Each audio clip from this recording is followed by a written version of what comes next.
காஞ்சிபுரம் மாவட்டத்தில் மழை பாதிப்புகள் குறித்து 10 குழுக்கள் கண்காணிப்பு பணியில் ஈடுபட்டுள்ளனர். சென்னை, காஞ்சிபுரம், திருவள்ளூர் மாவட்டங்களில் தொடர்ந்து கனமழை பெய்து வருகிறது.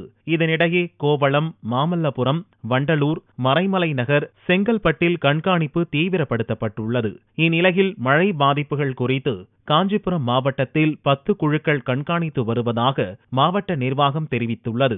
இதில் மதுராந்தகம், கேளம்பாக்கம், திருப்போரூரில் குழுக்கள் தீவிர கண்காணிப்பில் ஈடுபட்டுள்ளனர். மேலும் மக்களின் இயல்பு வாழ்க்கை பாதிக்காத வகையில் முன்னெச்சரிக்கை நடவடிக்கை எடுக்கப்பட்டுள்ளதாக மாவட்ட கலெக்டர் கெஜலட்சுமி தெரிவித்துள்ளார். மேலும் மழை பாதிப்பு குறித்த தகவலை 044427237424 2723735 2723710 27426492 என்ற எண்களில் தெரிவிக்கலாம் என்றும் அவசர உதவிக்கு 108 ஆம்புலன்ஸ் மற்றும் மக்களை தங்க வைக்க பள்ளிகள் தயார் நிலையில் உள்ளதாக கலெக்டர் கூறியுள்ளார்.